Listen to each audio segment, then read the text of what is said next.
This guy likes to pitch inside. You know about the history between the Marlins and Acuña, and there we go. First pitch of the game, he gets smoked.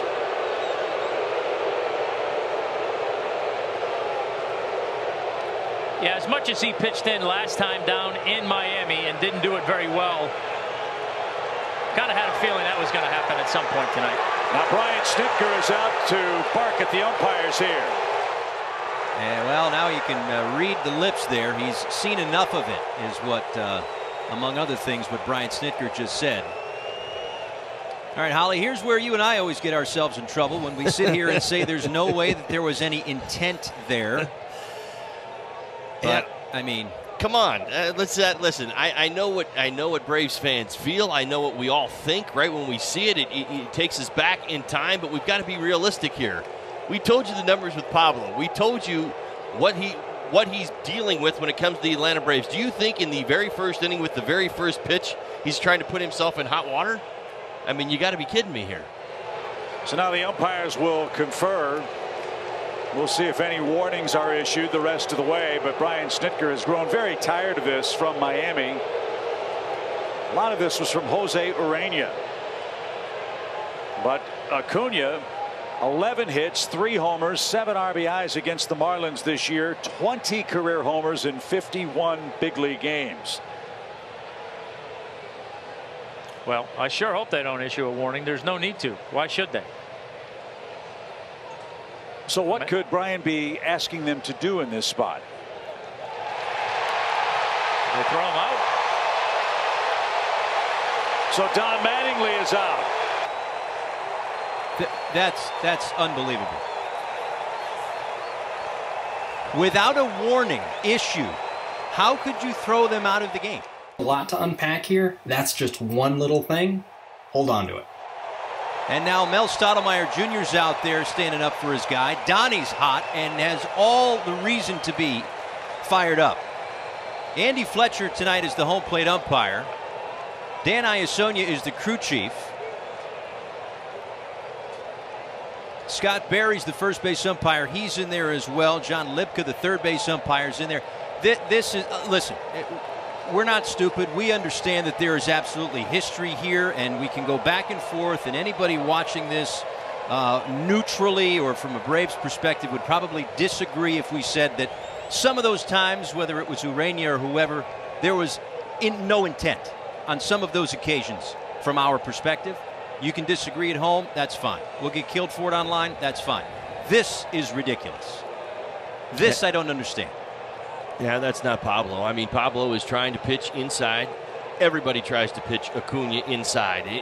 There isn't a series I don't tune into, whether it's the Marlins or not, where we don't watch Ronald Acuña have to move his feet a few different times. He is that talented a hitter, and every pitcher that I know and that I've known in this great game for as long as I've been a part of it has said the same thing. When you have those types of hitters, you have to command both sides of the plate. This is absolutely ridiculous. And part of why I think this is Don Mattingly is so upset is that you feel like this has been more fueled by Brian Snitker than Acuña. Acuña didn't lose his cool in the box. He turned his back. He dealt with the hit by pitch. There was no reaction. If you go back a few years, there was reaction. There was something going on there. And I certainly respect and understand that. But I feel like the umpires have been done in by Snitker coming out of the dugout, storming out, throwing his hands in the air, and making this happen. Well, the other thing, too, and maybe I'm off base and speaking out of school here, but I'm going to say it anyway. What this does right here on the first pitch of a game with nobody thinking that this was going to happen at all tonight really just opens the door and sets the bar for any time over the next 15 years that Ronald Acuña Jr. is in the league and he's playing the Marlins, that any time he gets hit by a pitch, the Marlins pitcher is going to get thrown out of the game. You absolutely. You got precedent now. I mean, you have precedent. You have precedent based on nothing. What? They don't know the history. I mean, they had to get together before this even happened. It wasn't an initial. Every time I've seen it where a hitter had been hit, where we were maybe anticipating something like this happening, there was always the instantaneous reaction from the home plate umpire where he would automatically throw the pitcher out of the ballgame. That didn't happen here. They met, they talked, they communicated, and then they decided to throw him out of the ballgame. It doesn't make sense. I think these broadcasters and broadcasters around the league, frankly, need to be told that MLB changed the protocol on this. I don't think any of the broadcasters know this, and that's really unfortunate. Last year, MLB took power away from the plate umpire. It used to be the plate umpire would jump out from behind home plate on the spot and immediately warn both sides, throw someone out, or whatever. MLB said, you no longer can do this. The crew has to now get together after the fact and talk about it and get buy-in, and only then can the crew chief decide to throw people out. And right after this comment from the broadcaster, I'm going to tell you why MLB's move was a terrible idea. Just did was said that for the next 15 years, Ronald Acuña Jr. owns the inside corner of the plate in every game these two teams play. And Donnie should be out there for the next half an hour getting his money's worth. Maybe, very well, maybe. I mean, this is, like I said, you saw where this was going. This didn't just spring up on us. I mean, it even developed, even after the hit by pitch, right? Let's go back to how Acuña reacted to the hit by pitch. It wasn't Acuña's overreaction to the hit by pitch. It was Brian Snitker's overreaction to the hit by pitch. And I understand, and I've stood by this a million times over, defending your player. But I feel like it's his actions that have led us to where we're at right now, because to me, the umpires are responding to him, not responding to what actually happened. So Tim and I talked after MLB put out this protocol that said the plate umpire can't do the decision on the spot themselves. The crew has to get together after the fact. You have to have this calm dialogue about it. And we said, this is going to create unintended consequences. First, there might be a bench clearing brawl or other unsportsmanlike event that occurs during the conference, and that's what happened in Milwaukee either this year or last year earlier. And number two, you could get a situation where one of the coaches gets really upset and the crew has to go calm down and manage that coach before they have a chance to get together, so that once the crew gets together, it's going to look like they've been influenced by the coach.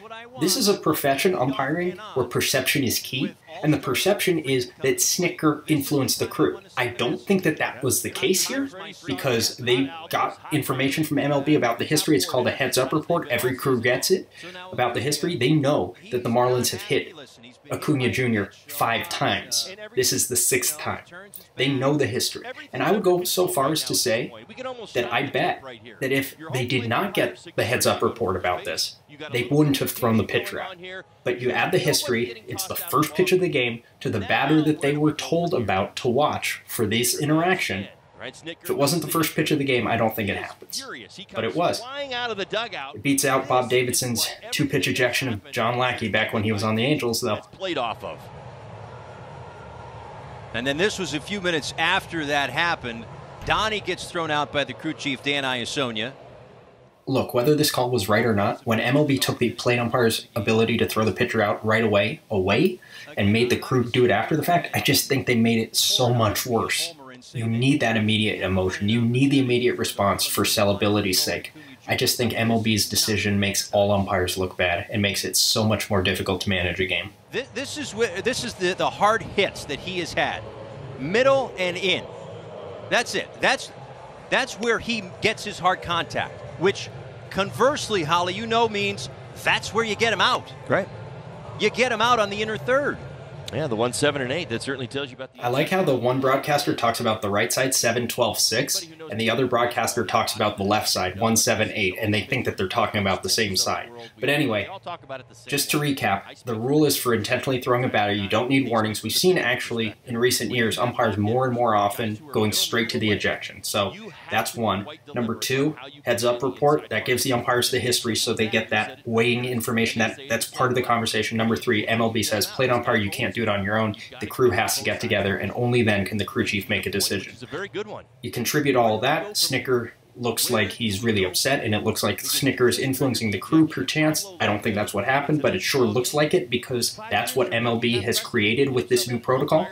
And then Don Mattingly is upset, so is the pitching coach, and you have exactly what we just saw. But that doesn't mean that for the next 12, 15 years that he cannot be thrown near. Not even thrown at. I don't think he was thrown at. He was thrown near, and it hit him. I'm done. You got anything else? Moving on. Okay. I'll close with one thing. If you're going to eject the starting pitcher after one pitch, be absolutely sure. That's all.